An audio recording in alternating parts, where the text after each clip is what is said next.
This government shutdown is ridiculous and it's sad. Dear Congress, I think that you should write a check out of your own personal paychecks to pay back the $300 million a day that you're losing the American people. I want to tell Washington, everywhere from the president to Congress, get your job done. We voted you in there not to sit around, get paid, and do nothing. To the people in Washington, D.C., grow up. All week long, we've been asking what you would tell Washington. We're going to get the roundtables taken in just a moment. First, let's get a response to Speaker Boehner from Senator Chuck Schumer, part of the Democratic leadership team in the Senate. Senator, thanks for joining me this morning. You heard Speaker Boehner right there. He is not going to put a clean vote for a clean government funding resolution on the floor, not going to put a vote for a clean debt limit extension on the floor unless the Democrats start to negotiate. Well, first, the Speaker said there aren't the votes on the floor to reopen the government. Let me issue him a friendly challenge. Put it on the floor Monday or Tuesday. I would bet there are the votes to pass it. We have just about every Democrat. 21 Republicans have publicly said they would. There are many more Republicans who have said that they privately would. So, Speaker Boehner, just vote. Put it on the floor and let's see if you're right. On the debt ceiling, I think there's a bit of posturing going on here.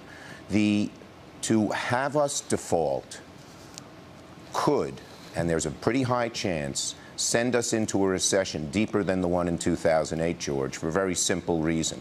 Once the markets have to mark down a major security they hold, in 2008 it was housing securities, now it's U.S. Treasuries held more widely, then banks' balance sheets get all out of whack, people stop lending, interest rates go up, lines of credit freeze, and you risk a depression. I believe Speaker Boehner will not do that when push comes to shove. But isn't the posturing, Senator, on both sides, perhaps? I mean, the president's saying at this point that negotiating over the debt limit is worse. The consequences are worse than actual default. He's playing with fire there, isn't he? Well, I think they're playing with fire. You don't negotiate over something like the debt ceiling. Other presidents have done it. No, the one time that it was really done in this kind of way, not just, well, it was a deadline and you had to decide abortion or something else, was in 2011. We went right up to the deadline. The stock market lost 2,000 points. $18 billion was lost by the American people. And in that case, the markets didn't believe it was true. Now they are, because of their brinksmanship on federal spending and because of the kind of language Speaker Boehner used. So you could actually have the consequences of default a day or two before it actually occurs. This is playing with fire, and we are happy to negotiate. But we want to negotiate without a gun to our head. Speaker Boehner comes in and he says basically, it's sort of like this. Someone goes into your house, takes your wife and children hostage, and then says, let's negotiate over the price of your house. You know, we could do the same thing on immigration. We believe strongly in immigration reform. We could say we're shutting down the government. We're not going to raise the debt ceiling until you pass immigration reform. It would be governmental chaos. I know you believe, Mr. Senator, that the Speaker is going to blink, that the House Republicans are going to blink. But if they do not, then what happens on October 17th? Is it really preferable to have all those consequences of default than to have a negotiation? Well, the kind of negotiation you have is one with a gun held to your head, and you just can't do it, and it'll lead to a future negotiation like that and a future one.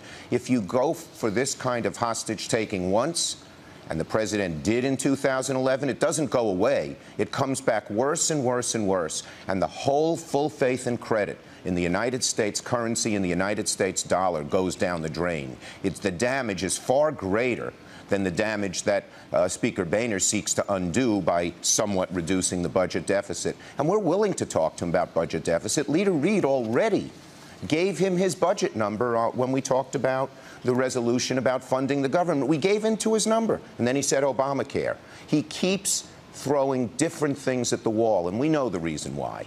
Ted Cruz and the hard-right Republicans are holding him hostage, in effect, and right up to now, he hasn't had the courage or strength to resist them. Sooner or later, he'll be forced to, particularly on the debt ceiling, because the business community, which still has some weight with mainstream Republicans, if not the Tea Party, will put huge clout on him. And as we get closer, the blame will fall on Speaker Boehner and the Republican Party for this upcoming disaster. They'll have to back off. But that could go on for several days. Senator Schumer, thanks very much for your time this morning.